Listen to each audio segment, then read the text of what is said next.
demande, il faut que ce soit l'unanimité, mais dès l'instant où on a la retransmission, c'est ce qu'il faut faire, de tenir ce conseil à huis clos. Fait-il des oppositions, des abstentions? Attends, il faut que ce soit filmé d'abord, c'est bon? Pardon. Merci. Donc, voilà, hein, et il est retransmis. Pourquoi on prend ces questions? Vous avez vu qu'il y a eu plusieurs communes où les oppositions ont demandé l'annulation des conseils municipaux. Voilà, parce que le huis clos n'était pas prononcé et surtout qu'il n'y avait pas de retransmission, donc nous sommes dans la légalité. Madame la directrice générale, est-ce que vous voulez bien faire l'appel? Oui. Antoine Véran. Présent. Michel Castel. Présent. Thierry Miez a donné pouvoir à Ghislaine Bissini. Ghislaine Bissini. Présent. Patrick Marx. Présent. Ernst Ghislaine. Présent. Guiran Jean-Claude. Présent. De Grandi Monique. Présent. Saint François Dominique est retardé, donne pouvoir à Antoine Véran. Morena Jean-Louis. Présent. Bourgogne Michel a donné pouvoir à Monique de Grandi. Daniel Taconi. Présent. Georges Revert. Présent. Evelyne Abeldi de Lama. Présent. Janine Planel. Présent. Didier Jordan. Présent. Aline Bayot a donné pouvoir à Michel Cassel. Maïmouna Bonnefond. Présent. Claude Ménevaux. Présent. Uruti Suzanne.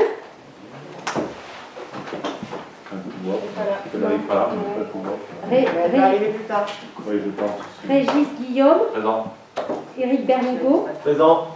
Sonia Martin Casanova. Présent. Gilles Maignan. Présent. Éric Girard. Présent. Isabelle Chemin. Présent. Nicolas Braquet. Présent. Merci. Madame Castel, vous voulez bien assurer le secrétariat? Merci. Donc le conseil est ouvert. Et avant de passer à l'approbation, on va passer à l'approbation du procès-verbal du 19 novembre 2020. Y a-t-il des questions, des oppositions, des abstentions sur ce compte rendu?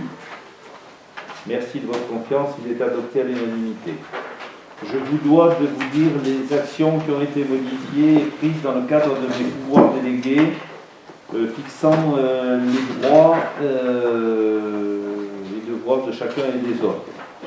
Souscription d'un emprunt de 300 000 € au taux de 0,82 fixe au Crédit Agricole pour financer l'acquisition sur 240 mois de la propriété Râteau au Traverse. C'est la propriété, la Maison Rouge qui est en dessous, comme je vous ai déjà parlé, mais l'emprunt est réalisé. Nous avons pris la décision de le faire avec Patrick par emprunt eu égard au taux 0,82. Il vaut mieux qu'on garde notre trésorerie et que la banque se fasse du souci à notre place.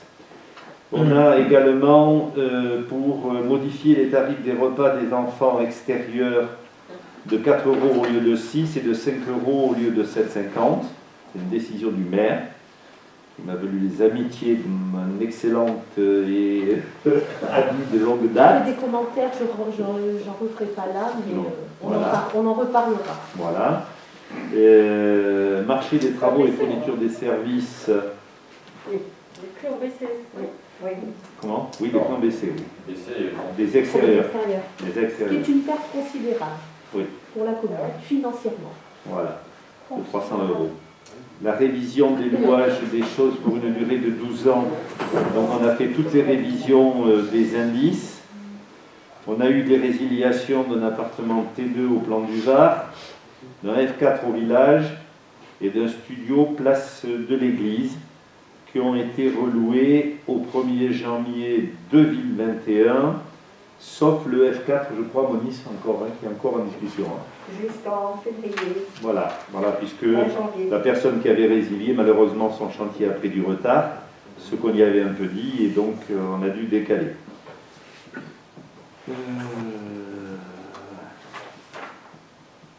La reprise des contrats de véhicules par la SMAC, à compter du 1er janvier 2021 pour 3 ans pour 4 121 €. Je vous signale, mais vous avez peut-être pu voir la communication, donc on a reçu 3 véhicules, un pour le CCAS, 2 Kangoo qui remplacent des Kangoo qui n'avaient plus d'âge, et nous recevrons en janvier un Kangoo Dacia, là, vous savez, avec la benne derrière, et nous recevrons un camion début février.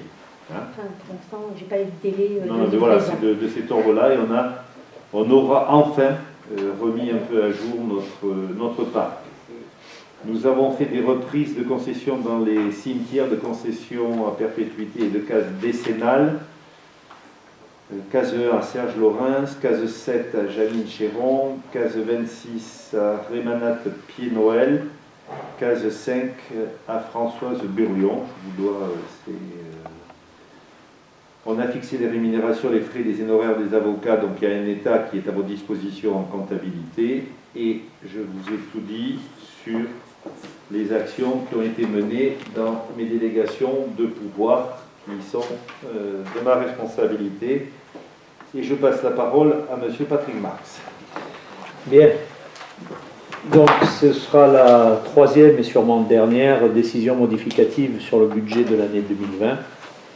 Le document que vous avez entre les mains a été modifié au dernier moment puisqu'on a reçu une demande de Nice Côte d'Azur concernant l'attribution de compensation de l'année 2019, et donc il a fallu porter au budget le solde de 33 300 € concernant l'année 2019. Une partie avait été versée et budgétée sur l'année 2020. Donc les dépenses à caractère général, ce sont des ajustements par rapport à l'avancement des dépenses, représentent 74 600 €. Donc avec les dépenses les plus importantes, 30 000 € pour l'entretien des réparations et réseaux. Et 15 800 € d'honoraires, 14 000 € de fournitures et petits équipements et 12 000 € d'entretien. Nous avons ensuite des ajustements qui sont liés aux amortissements pour 6 000 €. Donc une dépense en fonctionnement qu'on retrouve en recette en investissement. Et nous avons en recette une dotation de solidarité communautaire pour 20 600 €. Et le fonds départemental concernant les droits de mutation à titre onéreux, un supplément de recettes de 90 000 € qui nous permet d'équilibrer l'ensemble de cette décision modificative. Ce qu'il faut savoir, c'est que les dépenses qui sont inscrites sont des dépenses réelles, qui sont établies par rapport à ce qui a été réellement dépensé, et les recettes sont aussi des recettes réelles qui sont budgétées par rapport à l'avancement de ce qui a été encaissé. Ok ? Donc, si vous n'avez pas de questions, on passe au vote. Qui est contre ? Qui s'abstient ? Merci. Deuxième partie me concerne, qui est le bail à ferme pour une durée de 30 ans avec M. Charles Trémier, ça va de soi pour fabriquer un fromage, Laurent, et Madame Delphine Jaumouille et M. Vincent de Souza. La ferme d'élevage de Porte-Rouge comprenant les bâtiments d'habitation, d'exploitation et les terres de diverses natures. Donc, pour des raisons de santé, Éric Santé et Hélène s'en vont.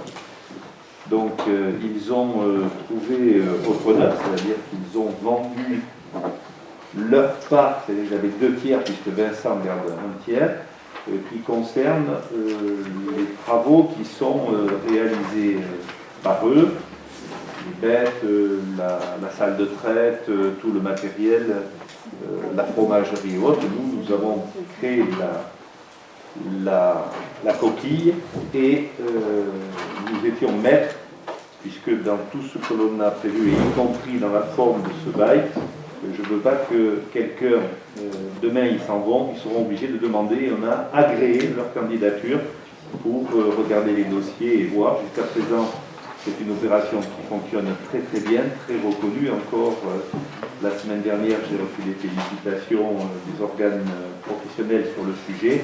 Donc c'est une belle opération positive qui aujourd'hui, Malan a 5 salariés. Donc c'est une belle opération et je souhaite bien sûr à Eric et Hélène bonne route. Ils s'en vont dans le Tarn en principe. Et c'est vrai que moi j'ai eu beaucoup de plaisir, de joie à travailler avec eux, même si ça a été parfois très tendu, hein, c'est frité, je peux vous le dire. Mais en tout cas, voilà, ils ont créé quelque chose qui est une success story au niveau national. On a la chance que Vincent a fait le choix, parce qu'il a construit sa maison, de rester et d'être l'acteur aussi.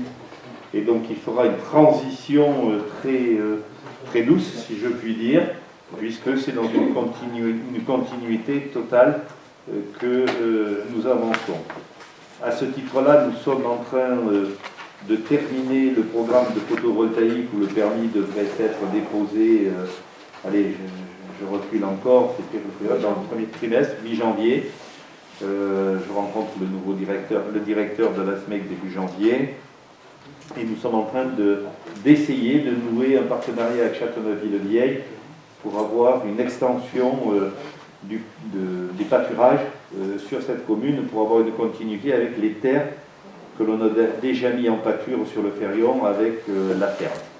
Et donc voilà, ce qui vous est proposé, c'est de renouveler et de changer le bail, bien sûr, auprès des nouveaux preneurs qui sont cités dans ça. Si vous avez des questions, pas de questions, donc qui est contre, qui pourra nous les présenter quand même? Oui, bien sûr, très volontiers. Je pourrais les faire venir à un prochain conseil. Oui, oui, tout à fait. C'est des gens charmants. C'est des gens qui sont en recyclage depuis 4 ans sur le sujet. Ils viennent du milieu de la communication et ils étaient installés en Dordogne. Ils ont fait plusieurs fermes et plusieurs productions fromagères dans différentes régions et dans différentes espèces. Et donc, ils sont fixés sur du brebis. Voilà. Ça nous a paru des gens, je pense au gouvernement de Valérie, parce qu'elle a beaucoup travaillé sur le bail et tout, on les a rencontrés à plusieurs reprises. Moi, je les avais rencontrés à 3 reprises, puisque, je vous répète, que le bail que l'on fait, c'est nous qui tenons le manche. C'est-à-dire que nous donnons notre avis, parce que autant on a mis 1 million d'euros et on savait qu'on savait faire, et que j'arriverais à trouver des crédits, autant le risque était humain. Là, il se trouve que c'est pour des raisons de santé, mais l'image est là quand même, on change d'exploitant. Heureusement que pour 2 tiers, mais le risque est humain, et donc on a passé beaucoup de temps pour discuter, donc je vous les présenterai bien volontiers. Et le bail sera présenté également? Le bail est là, hein, monsieur. Les beaux. Voilà. C'est un bail, on veut garder la maîtrise. Voilà, cadré. C'est pas là où on va gagner, le code rural, c'est. Voilà. Mais. En maternelle, ce sont des parents très agréables. Oui, oui. Oui. Alors, ce que je peux vous dire, c'est qu'il a fallu, et je remercie Valérie, parce qu'ils étaient dans une forme un peu différente. On aurait pu prendre un GAEC et de concéder tout, mais ça nous enlevait la maîtrise si un des actionnaires s'en allait. Donc on a repris le bail avant en le mettant aux normes et aux fonctions du code rural, de manière à ce qu'on maîtrise toujours que l'autorisation de changement soit assujettie à une autorisation de la collectivité, qui est le bailleur quand même, hein, qui a tous les temps. Voilà. Et ils sont beaucoup intégrés et très proactifs sur tout ce qui est photovoltaïque et le développement futur qu'on va faire avec des extensions d'eau, avec des choses intéressantes sur le sujet. Parce que je suis toujours prêt à aider dans les sujets dans lesquels j'ai un peu d'expertise. Tout à fait. Et il est là. Voilà, si je peux encore. Ok.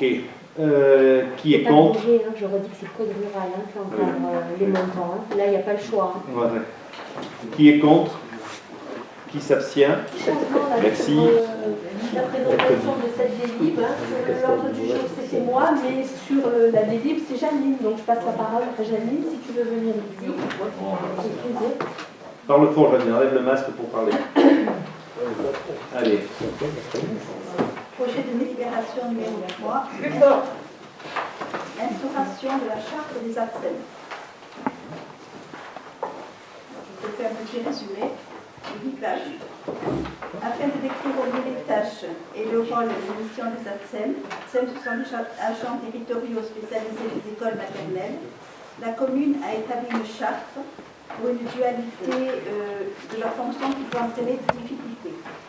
contribuer à une reconnaissance de ce métier d'ATSEM et à l'établissement des pratiques communes entre les différents professionnels. Dans l'école maternelle Les Oliviers et l'école primaire de Saint-Denis. Cette charte a pour vocation de clarifier le rôle de l'ATSEM ou de l'agent faisant fonction d'ATSEM. Quelques interrogations sur le métier d'ATSEM. L'ambivalence statuaire, personnel communal placé sous l'autorité fonctionnelle du directeur ou sous la responsabilité de l'enseignant de la classe.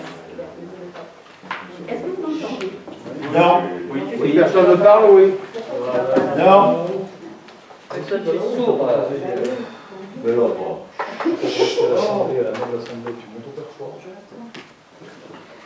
La nature des tâches du temps scolaire et périscolaire. L'évolution du métier, des missions ATSEM ont été étoffées pour parfois déborder du cadre scolaire. L'objectif de la charte est de constituer un document référentiel pour toutes les personnes concernées, de garantir l'homogénéité et la cohérence du fonctionnement, de préciser les relations hiérarchiques et fonctionnelles avec les responsabilités de chacun et enfin d'apporter un service de qualité au bénéfice des enfants scolarisés. Il sera remis une copie aux personnes concernées. Pour info, l'ATSEM à l'école est placée sous la responsabilité du directeur, dans la salle de classe, sous la responsabilité de l'enseignant et en dehors du temps scolaire, sous la responsabilité de monsieur le maire.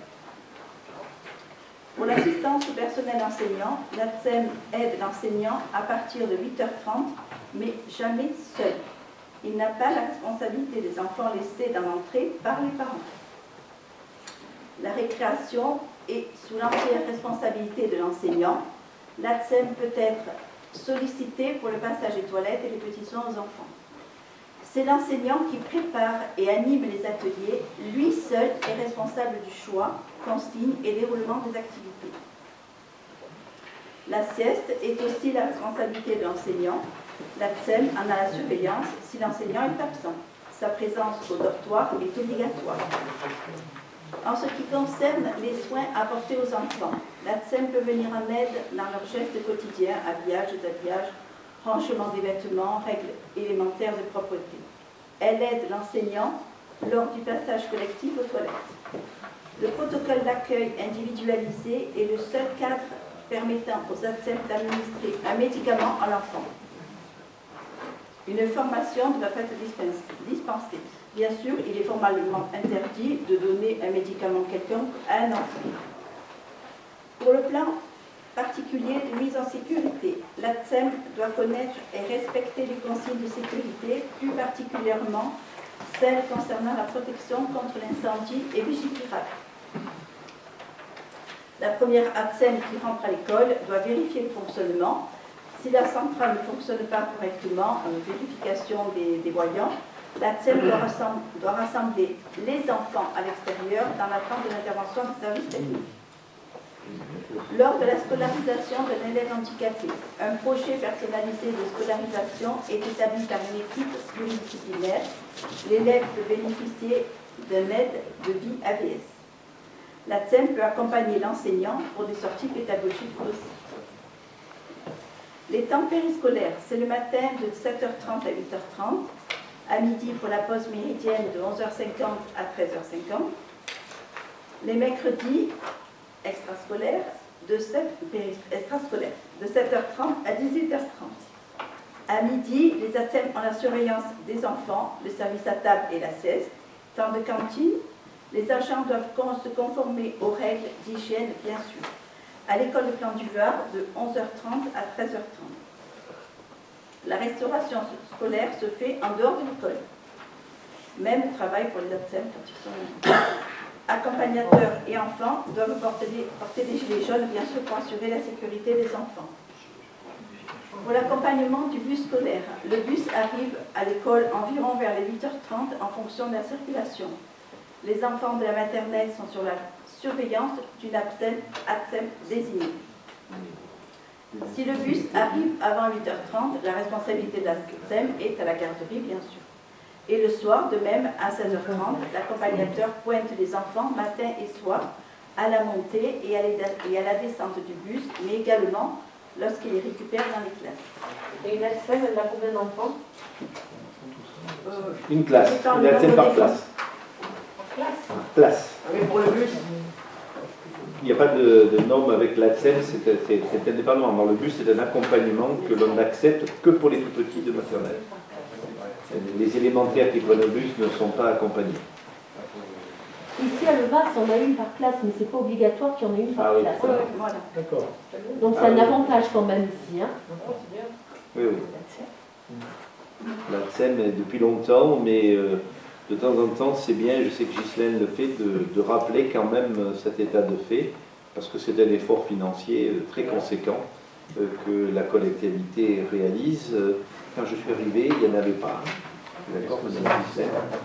Et petit à petit, on a mis, après ça c'est Nicole, oui, il y en avait une, et ça a grandi, et on a fait le choix, mais il y a beaucoup d'écoles où le choix est pas fait comme ça, notamment sur Nice. Bon, maintenant, Estro a remis le paquet et il y a des ATSEM par classe, mais dans beaucoup de centres, des petites communes notamment qui n'ont pas les moyens, il y a une ATSEM pour une classe, pour deux classes. Et on a beaucoup d'enfants qui ont besoin d'ABS. L'ABS, c'est pas pareil que l'ATSEM. Non, mais Non, Céline, elle peut répondre. On a deux AVS actuellement. On a deux AVS là. Voilà, c'est ça. En maternelle, j'en ai 2. Après, en primaire, il y en a 3 ou 4. Voilà. Mais ça, c'est éducation nationale, donc ça n'a aucun rapport avec. C'est pas la charge de la commune des ABS. non, mais je voulais savoir si on avait des cas. Oui, oui, oui. On a deux chez toi, c'est ça? Moi, j'en ai 2 pour Je l'instant. crois Il que y en a un c'était autre 4 qui a chez eu toi et 2 deux de publications. l'autre côté. Donc c'est l'inverse. Moi, j'en ai 2. 2 et 4 Voilà. en primaire. Donc 2 qui sont là depuis longtemps, qui accompagnent des enfants qui ont suivi depuis toujours. Mais aujourd'hui, c'est très dur d'obtenir des Bah oui, crédits c'est de pour ça l'État que pour j'ai avoir dit qu'il en chercher. d'autres possibilités. Et je vous signale que Oui, on en à la voit demande de peut-être. Michel, il y a 3-4 ans, on a pris le dernier trimestre, ou je ne sais pas quoi, en charge, parce que l'État n'avait pas de crédit pour faire. Et donc on a accepté, nous, collectivités, de payer 1 ou 2 trimestres. Oui, mais ça reste C'était vraiment... très long. Ah oui, parce qu'autrement, les gens ne pouvaient plus scolariser les enfants. Les enseignants refusaient d'accueillir les enfants sans l'AVS. Ça, c'est la MDPH. Exactement. Voilà, ça n'a rien à Il n'y a voir rien à voir avec ça n'a rien à voir avec C'est une aide pour les enfants, bien Oui, sûr. non, Oui, ça oui. n'a rien à voir avec les vaccins. J'ai dévié un peu la conversation, mais bon, je voulais savoir s'il y avait des enfants qui avaient besoin de l'ABS. Bien sûr. Et les ATSEM existent depuis 89. Ouais, à peu près. On a aujourd'hui, en tout cas je ne suis pas sollicité de demande d'AVS supplémentaire ou de financement complémentaire. On n'a pas aujourd'hui de problème. Après, il y en a Parce pas, il y en qu'elle a ne pas. passe pas au niveau de la MDPH. Ouais. Parce Mais qu'il y a des besoins, Des besoins. c'est un combat. On a une C'est un éducation combat. et on n'a pas d'ABS. Je parle sous couvert de Ghislaine pour ta belle-sœur, la pauvre, on a fait un combat pendant des années, on n'a pas eu gain de cause. On a eu gain de cause qu'au collège. Et on a eu gain de cause une fois, et il a fallu changer d'établissement, c'est pour le petit Pauvignat. Non, c'est très compliqué, très très compliqué. Ok Janine, c'est bon? Alors, Oui. en période scolaire, le maire met à Non, mais là, c'est disposition de la structure municipale pour effectuer des missions à LSH. C'est un centre de loisirs sans hébergement. Ça, c'est pour les vacances d'été ou les vacances scolaires. L'ATSEM est placée sous l'autorité du directeur du centre de loisirs, du centre éducatif. Pour l'entretien des locaux, l'école maternelle doit être impérativement tenue dans un état constant de propreté, hygiène, sécurité et salubrité. C'est un des rôles des ATSEM. Si elle constate un désordre sur le matériel ou le bâtiment, elle doit prévenir sa référente. Elle a la charge de la préparation du dortoir, aération, remise en état des lits, entretien du linge, drap, l'aise, voilà. Pour les locaux, pareil, sol, table, désinfection du matériel pédagogique, désinfection aussi des sanitaires, bien sûr. En périscolaire, c'est la même chose. Les produits et matériels d'entretien ont bien sûr d'apporter les enfants. Ceux qui ne relèvent pas des missions d'ATSEM, l'ATSEM ne peut en aucun cas remplacer l'enseignant, ni se voir confier la surveillance de tout au parti d'une classe si l'enseignant n'est pas dans sa classe. Dans l'école. Dans l'école. Dans l'école. Oui. Pardon. L'ATSEM ne doit ni encaisser ni toucher l'argent, sauf s'il a la qualité de régisseur.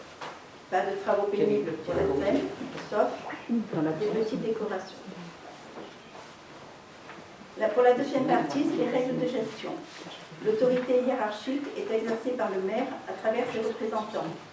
La directrice générale adjointe en charge de l'enfant, de la jeunesse et du directeur périscolaire. En temps scolaire, l'ATSEM est placée sous l'autorité du directeur d'école et en temps périscolaire sous l'autorité de M. le maire. Les règles de gestion des ATSEM font l'objet des décisions municipales. Leurs droits et obligations sont définis statutairement. Le recrutement, l'affectation, le remplacement, les temps de travail, les congés annuels, les autorisations spéciales d'absence, les jours de grève, les maladies, les accidents, la formation, la comptabilisation des temps de travail. Les ATSEM ont des droits et des obligations de réserve et de discussion professionnelle. Les relations de l'ATSEM avec l'enfant contribuent au sentiment de sécurité. C'est vrai que les parents aiment bien les ATSEM auprès des élèves et c'est une relation de respect. Avec l'enseignant, une aide auprès de l'enseignant, bien sûr. Et les parents ont une grande reconnaissance aux ATSEM pour les soins et attention dont ils entourent leur enfant. Enfin, les ATSEM participent aussi à des réunions avec les enseignants. Vous pouvez voir l'organigramme qui est à la page 19, si vous l'avez vu. La directrice générale adjointe est Céline Parot, avec les différents pôles avec leur ATSEM, ainsi que la note pour les enseignants et du personnel des écoles. Vous avez aussi une note de service pour l'alimentation des PAI. C'est un protocole d'accueil individualisé. J'ai presque fini. C'est une note de service pour la surveillance des classes. Voilà. À la fin, vous avez toutes les notes de service. Si vous voulez les lire, vous faites en me souvenir. Je vous propose donc d'approuver la charte des ATSEM et de diffuser les documents à l'ensemble des agents concernés, directeurs et enseignants. Est-ce que vous avez des questions à poser?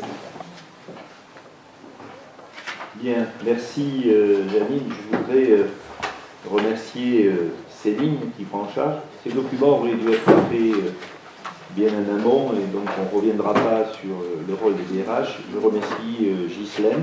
Le débat a été parfois animé, mais en tout cas on est arrivé sur un document qui permet de poser le cadre avec un œil neuf qui a parfois été un peu compliqué à mettre en œuvre, mais en tout cas aujourd'hui c'est un vrai document important, cette charte, je dis bien c'est une charte, et voilà, c'est un outil, donc merci Céline, merci Ghislaine, Janine, Valérie, tous ceux qui ont contribué à établir ce débat.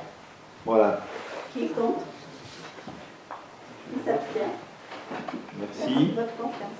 Madame Castel, vous avez la parole pour 2h30. Alors, peut-être pas pour 2h30, mais enfin, cette délibération, elle est très importante parce qu'elle fait partie du chapitre des ressources humaines. Et si vous voulez, c'est un peu le fil conducteur de notre mandat. Et c'est une feuille de route importante. Alors, je vous demande vraiment de me laisser un peu de temps pour vous l'exposer, de ne pas passer rapidement, parce que d'abord, il y a de l'humain derrière, et puis il y a de la gestion et il y a de la finance. Donc, je pense que c'est vraiment quelque chose d'important. Alors, la loi de 2019, la numéro 826, elle a annoncé une innovation, c'est la transformation de la fonction publique qui consiste pour toutes les collectivités territoriales de définir les lignes directrices de gestion, ce qu'on appelle les LDG. Donc c'est une obligation de mettre tout ça en place et de tenir cette feuille de route, si vous voulez, à partir de janvier 2021. Alors, cette année, il y a eu une modification substantielle pour les avancements de grade. On en a déjà parlé lors du dernier conseil municipal. Ça a fait l'objet d'une délibération. Alors, avant, il fallait saisir la CAP, c'est-à-dire la commission administrative paritaire, qui donnait un avis. Et puis, on pouvait faire les avancements de grade. Maintenant, nous devons, en amont, rédiger ce document concernant donc les lignes directrices de gestion, le faire valider par le CTP, le comité technique paritaire, puis délibérer sur le document. afin que les avancements de grade donc, de nos agents, et c'est important pour eux, puissent se faire en janvier et ne pas les pénaliser. Donc moi j'avais un peu tendance à dire, bon, puisque ils ont pris du retard, on va pas aller plus vite que la machine. Mais en fait, si on rentre dans ce système-là, on va pénaliser nos agents. Donc on doit délibérer et approuver ce document un peu rapidement pour qu'on puisse mettre en place en janvier et qu'on ne pénalise pas nos agents. Donc je remercie, vu l'urgence de la situation, les élus de la commission des ressources humaines pour leur réactivité quant aux échanges par mail qu'on a pu avoir sur la mise en place de la méthode de travail un peu bousculée vu le contexte. Et donc je te remercie aussi Céline et évidemment Valérie qui ont travaillé, vu l'urgence, pour éviter d'attendre le prochain CTP prévu en janvier, donc qui aurait retardé l'avancement de grade de nos agents et leur prise en charge évidemment, puisqu'il y a un impact financier. Donc ce document, il est élaboré évidemment en fonction d'objectifs précis qui sont exposés en page 1 de cette présente délibération. Alors les lignes directrices exposées, elles constituent un document de référence pour la gestion des ressources humaines. Donc c'est vraiment quelque chose d'important. L'élaboration de ces lignes directrices de gestion permet de formaliser la politique des ressources humaines, c'est-à-dire ce qu'on a envie de faire et comment on a envie de le faire, de les afficher et évidemment d'anticiper les impacts prévisibles ou potentiels des mesures envisagées, c'est-à-dire que si on prend une décision, il faut voir ce qu'il va y avoir par la suite et ce qui va se passer en cascade. Et évidemment, elles s'adressent à l'ensemble des agents de notre collectivité. Elles sont élaborées pour une période de 6 ans, parce que ça représente quand même quelque chose d'important qui ne peut pas avoir un impact sur le moment, mais sur 6 années, avec la possibilité d'une révision annuelle. Et donc, comme je l'ai dit, c'est applicable à partir du 1er janvier 2021. Alors, ce document, il a été construit selon un plan particulier, précis, et que je vais vous exposer brièvement. Il a été donc construit à partir d'un état des lieux, évidemment, et des pratiques des ressources humaines existantes. C'est-à-dire qu'on n'a pas réinventé l'eau tiède et on ne va pas tout recommencer à zéro, puisqu'il y a des choses qui sont mises en place et qui fonctionnent. Il suffit simplement de les mettre dans un cadre. Donc les différentes délibérations, c'est ce qu'on a toujours fonctionné comme ça, les ratios d'avancement de grade, le bilan social, le document unique, l'organigramme, tout ça, ce sont des choses qui sont mises en place et qui fonctionnent. À partir des effectifs, des emplois et des compétences évidemment des agents. Les effectifs, on en a parlé, il y a 52 agents qui sont donc des fonctionnaires, des contractuels permanents, des contractuels non permanents de droit public, de droit privé, on en a parlé longuement lors du dernier conseil municipal, de la répartition par filière et par statut, l'administrative, la technique, l'animation, le médico-social et la police, par catégorie, de la répartition évidemment dans la catégorie avec les A, les B, les C, et de la répartition par âge. À partir évidemment des compétences des agents dans les différents métiers, donc là on tient compte des compétences techniques, des compétences relationnelles et des compétences organisationnelles. Les différents métiers aussi, donc vous voyez, ça peut sembler, si vous voulez, ces 52 agents, ça fait un grand bloc, mais en fait là-dedans, il y a vraiment des choses qui sont bien spécifiques, bien sérieuses, et donc c'est important de tout mettre sur un document et pour avoir une bonne visibilité, de savoir ce qui se passe. Donc les différents métiers aussi dans ce grand groupe, on a donc DGS, DGA qui s'occupent des ressources humaines, les responsables des services au niveau de l'urbanisme, les agents de l'urbanisme, la comptabilité, le CCAS, les régisseurs, les agents de l'accueil, l'agent du portal, la police municipale, le garde champêtre, le directeur général des services techniques, le responsable des services techniques, les agents des espaces verts, les agents des bâtiments, le gardien du rivet, l'agent qui s'occupe des manifestations et de l'informatique, les responsables cantines, les agents d'entretien, les agents de cantine, les responsables ALSH et les AXEM. Donc vraiment, on peut se rendre compte que dans tous les domaines, il y a beaucoup de monde et que ces domaines sont vraiment bien encadrés. À partir de là, donc un organigramme est mis en place sous forme de patatoïde, vous connaissez bien le fonctionnement, qui vous a été remis ou qui vous sera remis pour y voir plus clair, en fait, dans le qui fait quoi dans notre collectivité.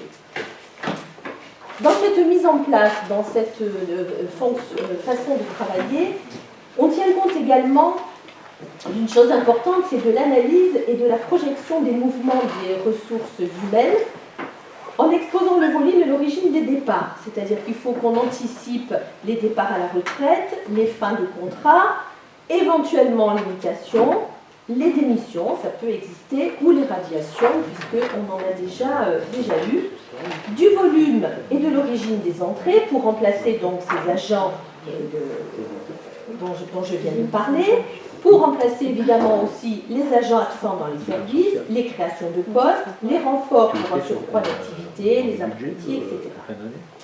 Par exemple, alors, les années à venir, qui sont quand même assez proches, on projette pour 2021 un départ à la retraite, pour 2022 2 départs à la retraite, pour 2023 3 départs à la retraite.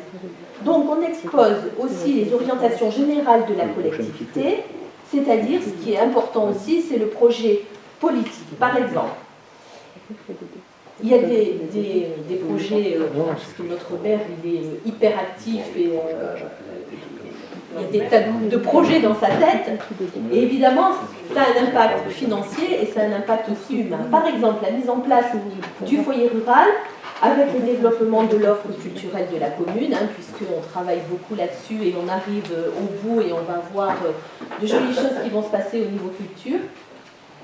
Alors évidemment, ça a un impact aussi important, c'est l'augmentation de la charge d'entretien, évidemment, de la maintenance, l'augmentation du temps d'ouverture de la bibliothèque, puisque la bibliothèque va déménager là-bas, donc on va peut-être changer les horaires ou augmenter les plages, peut-être ou pas, mais enfin on le prévoit quand même.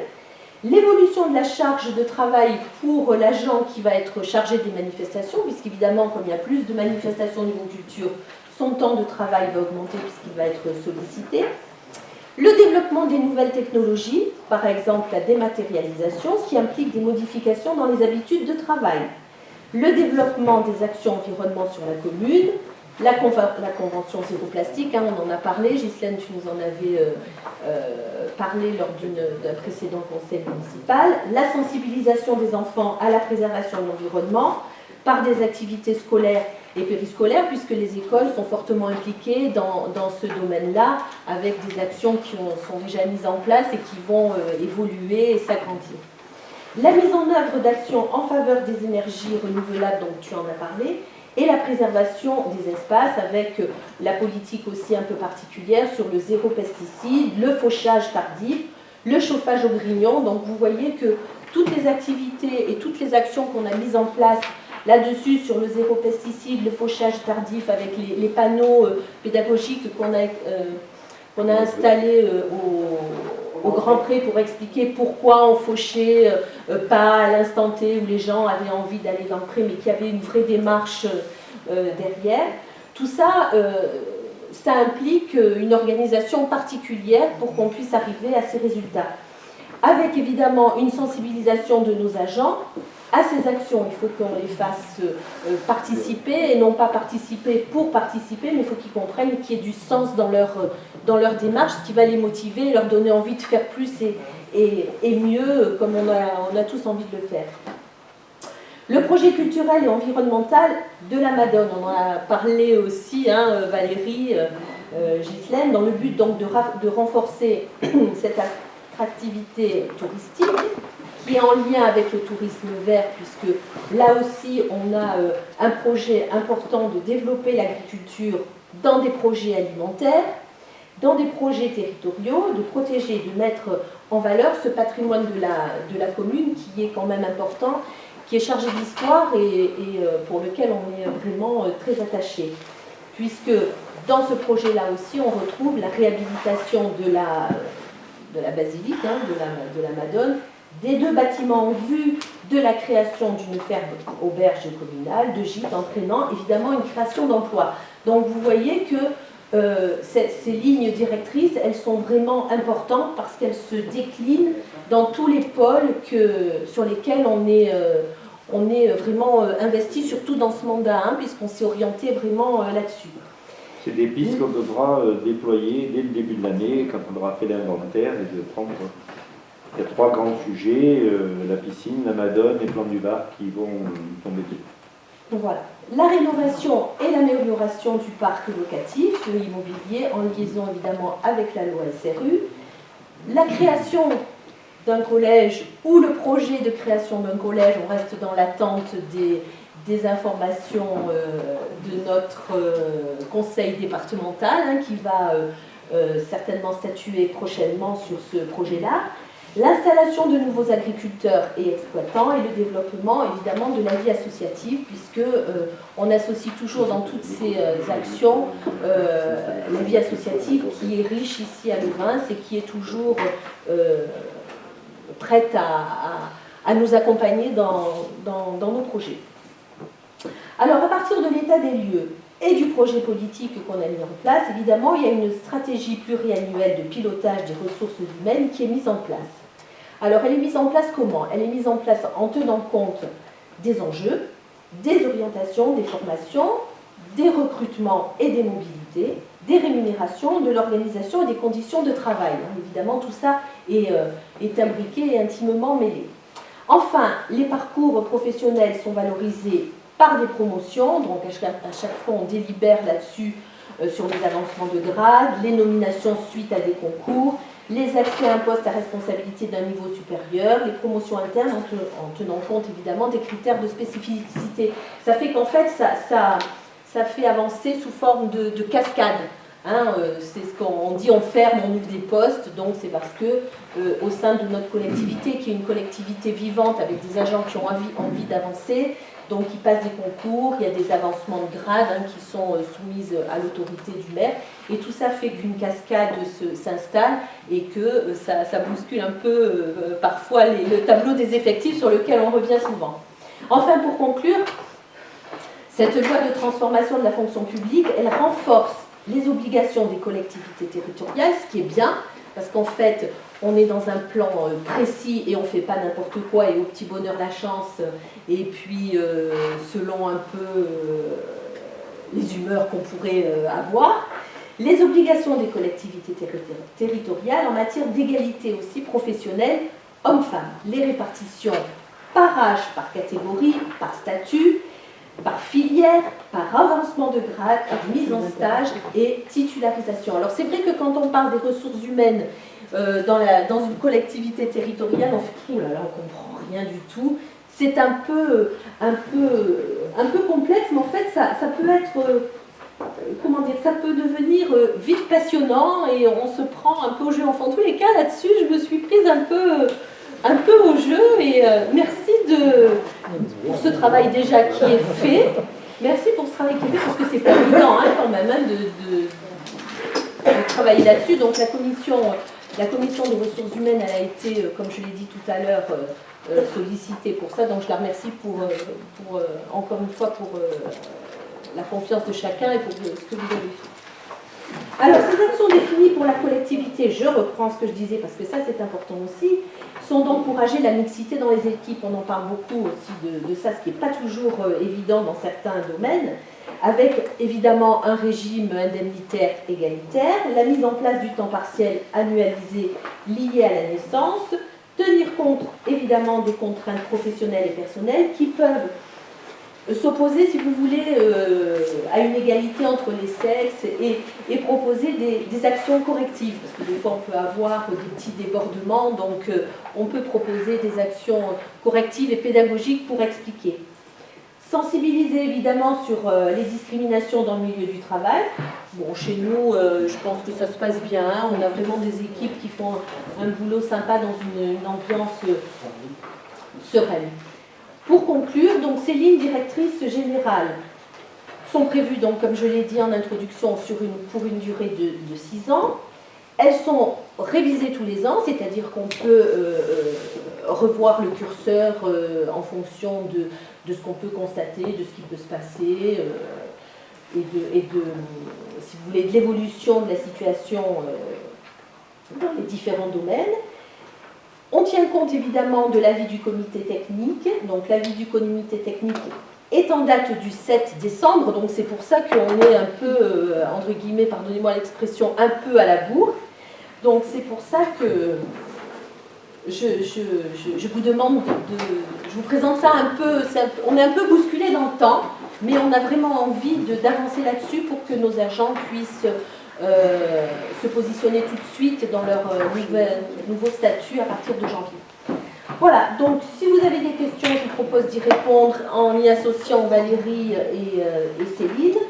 Et puis, s'il n'y a pas de questions, eh ben, je vous propose d'approuver ce document et puis ainsi on pourra le diffuser à l'ensemble de nos agents.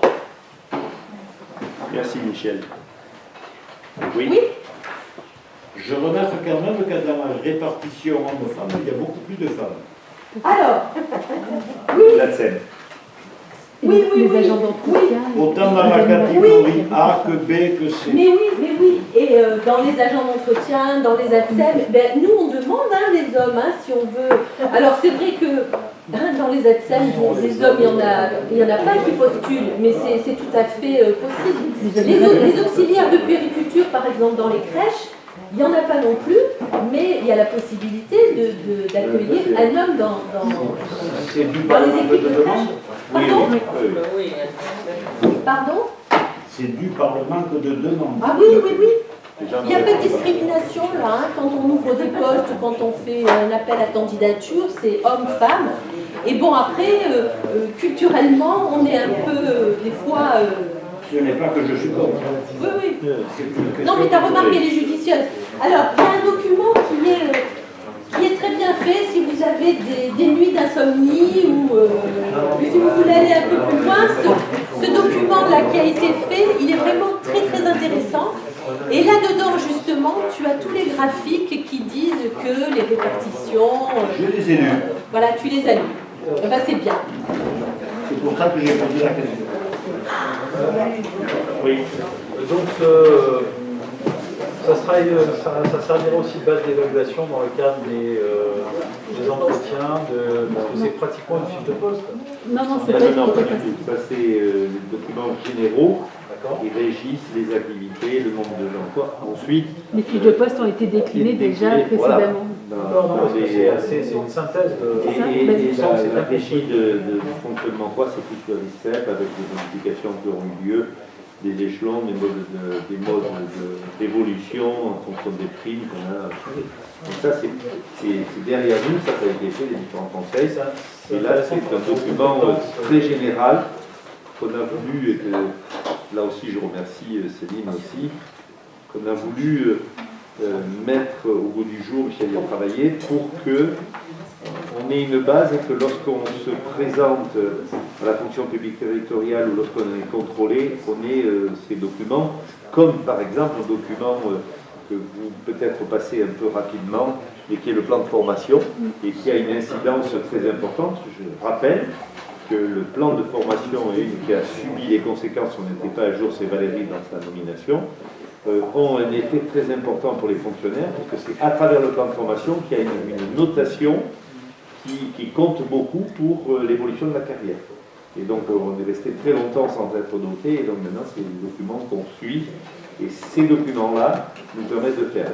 Par exemple, Michel a parlé du collège, c'est un peu d'actualité, mais en fonction du statut de la cuisine qui sera mixte entre le département et nous, eh bien, on aura besoin de se référencer, puisqu'il y aura une augmentation du personnel. Alors avec un souci, mais Céline nous a rassurés sur le sujet, donc les 52, là, pour passer à une fonction publique territoriale, là, Des stations. le groupement, Ah, le CDG. le CDG, Le CDG, on sera toujours c'est à combien? dans le mille. Voilà. Depuis Donc le- c'est des décisions qui vont peut-être nous guider, nous aider à regarder. Quand j'ai piqué la colère que je voulais quitter le Civon pour la crèche, ce qui nous a un peu dégonflé, c'était de mettre tout ça en place chez nous. Parce que c'est nous. Voilà. Vous l'avez eu tous l'organigramme là vous l'avez, Donc, Il est presque bon pour je vous propose de passer au vote. Qui est contre? Qui s'abstient? Merci. Merci. De votre confiance. Pourquoi tu ris? Vélib, non? Oui, ma Corinne. C'est l'intérim, voilà. Alors, la 5. Alors, l'organisation du temps de travail pour les services de la commune. Alors, le temps de travail, c'est un peu compliqué, mais bon, il suffit de l'expliquer. Donc, il est nécessaire de fixer ces modalités pour l'organisation du temps de travail pour l'ensemble de nos services municipaux. Alors, tout d'abord, les services et postes communaux annualisés, parce qu'il y a des temps annualisés, des temps qui ne le sont pas, puisqu'il y a des postes qui sont, si vous voulez, plus sollicités sur certaines périodes que d'autres. Donc, il convient de statuer là-dessus. Alors, le principe de l'annualisation, évidemment, garantit une égalité de traitement, ce qui est évident, en ce qui concerne le temps de travail global sur l'année, sur les 12 mois, en tenant compte donc des modes d'organisation de ce temps, des missions exercées et des besoins des services. Par exemple, dans les écoles, tout le monde sait hein, qu'il y a les vacances scolaires, etc. Donc, bon, les temps de travail peuvent être, si vous voulez, arrangés, entre guillemets, et adaptés aux services. Lycée, voilà, merci. Donc, cette annualisation, elle permet une répartition donc, de ce temps de travail pendant les périodes de forte activité et de libérer l'agent par les périodes de faible activité ou d'inactivité. Enfin, l'inactivité, ça n'existe pas trop, hein, on va dire, mais de faible activité. Mais on précise aussi ce terme qui, par exemple, peut intervenir dans certains domaines. Donc, on prévoit large. Donc, elle permet de maintenir une rémunération identique tout au long de l'année, y compris pendant les périodes citées ci-dessus. C'est-à-dire que, comme ça, on n'a pas une paye pendant un mois et puis après une paye réduite ou plus de paye.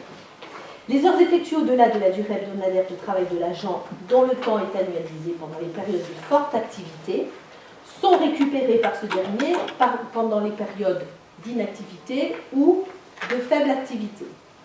Ce décompte, alors ce décompte il est précis et il s'effectue sur l'année civile ou sur l'année scolaire, suivant le domaine dans lequel l'agent travaille. Donc la durée annuelle de travail est de 1607 heures. Alors je reviens sur les 1820 heures dont Thierry avait parlé la dernière fois lors du dernier conseil. C'est le nombre d'heures qui sont payées par an puisqu'on avait relevé ce petit point. Donc le temps de travail annuel Pardon ? C'est parce qu'il y a les congés payés, d'où Voilà. la différence. Voilà. Donc c'est important de le signaler parce que ça m'a interpellée. Et quand on a travaillé sur cette délib, j'ai dit Thierry va revenir là-dessus, il n'est pas là, tant mieux. Je devance sa question. Donc le temps de travail annuel effectif à réaliser est fonction donc, de la quotité de temps évidemment de travail. Par exemple, pour une quotité à 90%, elle correspond à 31h30. Le temps de travail effectif à réaliser est de le temps d'heures par an, donc 1446 heures par an, 30 par an. Donc les différents postes sont exposés en page 2 de la présente délibération, donc je pense que vous l'avez sous les yeux et que vous l'avez lu. Donc ça va de 100% à 50% de quotité de travail, puisqu'on ne va pas en deçà de 50%. Dans le cadre de cette annualisation, le responsable du service évidemment établira en début d'année civile ou scolaire, hein, l'année scolaire, bon l'année civile on sait, hein, c'est 1er janvier, 31 décembre, l'année scolaire c'est 1er septembre, 31 août, ça va jusqu'au 31 août, et un planning annuel de travail pour chaque agent, en précisant ses périodes de récupération et ses congés annuels. Comme ça, chacun sait ce qu'il fait tout au long de son année de travail civil ou scolaire. Les jours travaillés donc, seront du lundi au dimanche en fonction des besoins et il sera possible de faire travailler des agents de nuit avec une majoration des horaires sur la paie de travail le dimanche, les jours fériés et la nuit selon des textes en vigueur. Alors ça peut nous interpeller de ce côté-là, mais en effet, on se retrouve parfois, suivant les manifestations et la période de l'année, à faire appel à des agents pour travailler sur des horaires décalés en fin de journée, en début de soirée ou même de nuit, par exemple, pour nos La policiers. neige, les intempéries, Voilà. Et en fonction on a évidemment souvent recours au travail des de nuit. conditions météo, hein, puisqu'on a eu des périodes où ils ont été appelés pour travailler. Oui, bien sûr. Les services et les postes annualisés sont en fonction, donc, ce qu'on vient de dire, des nécessités du service. Donc, on a les ATSEM dans nos écoles maternelles, les agents des services péri et extrascolaires, les agents scolaires, les agents des services d'entretien des locaux, les services de police municipale et rurale, l'agent du service manifestation, festivité, foyer rural, dont je ne donne pas les noms, hein, mais vous voyez qu'il y a en face de ces postes-là, l'agent de la maison du portal et le gardien du rivet. Donc évidemment, là, les horaires sont fluctuants. L'annualisation ne concerne que les agents, évidemment, sur un emploi permanent ou sur un poste de remplacement d'au moins 1 an. Voilà, parce qu'on ne va pas mettre ça en place pour, par exemple, les contrats à plus ou moins long terme, les contrats CDI. Donc les services et postes qui bénéficient d'ARTT, d'aménagement, réduction du temps de travail, donc basés sur un cycle hebdomadaire de 37 heures, sont concernés donc la DGS, la DGA, le directeur des services techniques, le service urbain et foncier, la responsable du service CCAS, les responsables des services techniques, le responsable des services techniques, le service finance et comptabilité, le service accueil, les services techniques hors rivet et manifestation, donc ce point il est important. Et le cycle de travail de ces agents est de 37 heures sur 5 jours, avec une durée quotidienne de travail de 7h30 les lundis, mardis, mercredis, jeudi, et de 7h le vendredi, pour arriver à ce quota d'heures que je vous ai annoncé. Les horaires, on les connaît, c'est 8h30, 12h, 13h30, 17h30, sauf le vendredi, 17h. Donc là, ça ne bouge pas. Les horaires, cependant, peuvent être modifiés en fonction des besoins du service, avec une souplesse accordée au directeur dans la réalisation de leur temps de travail. Alors, afin que la durée annuelle de travail soit conforme à la durée annuelle légale de 1607 heures que je vous ai annoncé précédemment, ces agents bénéficient de 12 jours de réduction de travail à RTT, soit 2 heures par semaine, qui peuvent être posées de différentes façons, soit à la journée, soit à la demi-journée, à l'heure ou à la demi-heure, sur demande et autorisation du chef de service, au moins 3 jours avant la date demandée, sauf cas d'urgence. Donc là, c'est les responsables de service qui, évidemment, accordent ou pas. En général, ça se passe bien, hein, parce qu'il n'y a pas d'abus, il n'y a pas de... Voilà. On a des agents qui sont corrects, hein, de ce côté-là, qui respectent bien tout ça. Alors, voilà. Il est autorisé de cumuler donc, entre jusqu'à 3 jours de RTT et d'accoler jusqu'à 3 jours de RTT à une période de congé, si ça peut voilà, arranger un petit peu pour prolonger la vacances. Ces jours d'RTT peuvent être imposés par la collectivité en fonction des besoins. Les services et postes qui ne bénéficient pas d'ARTT sont basés donc sur un cycle de 35 heures hebdomadaires sont la bibliothèque, les régies ALSH et cantines, les agents des services administratifs à temps non complet, à temps partiel, ce qui peut sembler évident, ça concerne un agent de l'accueil, les agents des services techniques à temps non complet ou à temps partiel, il y a un agent dans les services techniques, donc ça peut se comprendre aussi. Donc ce cycle de travail de 35 heures par semaine, il est proratisé en fonction de la quotité du temps de travail de l'agent, évidemment, et compte tenu de la durée de travail choisie, ces agents ne bénéficient pas d'ARTT, ce qui peut sembler logique aussi. Les horaires fixes sont 8h30, 12h, 13h30, 17h, du lundi au vendredi. Pour les agents à temps non complet ou à temps partiel, ces horaires sont fixés durant ces plages horaires. Donc ça peut sembler un peu compliqué, mais en fait, ça roule bien quand même, hein, ces lignes sur le terrain et au quotidien, voilà. Alors, pour répondre aux besoins de la population, parce que j'ai peut-être les réponses dans ce que je vais exposer. Il y a un petit point particulier, c'est l'agent de la bibliothèque. Alors, l'agent de la bibliothèque travaille évidemment le samedi matin pour rendre le service à la population. Donc, on voit bien que ces horaires peuvent être modifiés en fonction, comme je l'ai déjà dit, des besoins du service. Les heures effectuées, au-delà de la durée hebdomadaire, devront être évidemment exceptionnelles et réalisées toujours avec l'accord du supérieur hiérarchique ou de l'autorité territoriale, c'est-à-dire du maire. Elles seront récupérées évidemment prioritairement ou pourront être indemnisées, comme on l'a dit et on a délibéré là-dessus, par le versement d'indemnités, c'est les IHTS dont on a parlé au dernier conseil. Même les cadres A. Alors, même les cadres A Non, Léa, non. C'est encore autre chose. sont encore viables à souhait. On n'était pas dans la délibération, d'ailleurs, c'était que les C, les B. C'est que les C, les B dans les IHTS. D'accord. J'avais une petite question, je suis étonné par rapport à la demi-heure de RTT. C'est important de descendre à ce niveau de détail. Ah mais c'est même... C'est les mêmes notés un quart d'heure, j'ai dit non, là... Oui, parce qu'en fait, il y a beaucoup On de... essaye de limiter, mais oui, Il effectivement. peut y avoir la possibilité. C'est pour aller à un parce qu'ils rendez-vous viennent pas deux médical fois chez souvent. moi. Pour réclamer la demi-heure ou le quart d'heure, ils ne sont jamais venus deux fois. Quand même. Ceux qui ont essayé une fois, ils ont compris. Voilà. Oui, tout à fait. Donc c'était peut-être pas la peine de laisser la demi-heure possible. Non, non, mais il faut le... C'est une On obligation. doit l'exposer, il y a cette possibilité. Il faut la laisser parce que ça peut être utile pour une personne qui doit aller à un examen médical, par exemple, et qui doit partir... Ça me paraît court. Non, mais par exemple, s'il y a un rendez-vous sur un 17h30 ou un 18h, la petite demi-heure avant peut permettre d'aller au rendez-vous à Nice ou voilà. Non, mais pour te résumer, t'inquiète pas, je vais passer une demi-heure à la boulangerie et à la pharmacie, ils ont compris quel était le temps. Hein. Le quart d'heure, il est vite passé. Voilà. Je ne m'étendrai pas plus là-dessus. Non. Je vous propose de passer au vote. Parce qu'après, il faut le tenir. Quoi. Qui Mais s'abstient?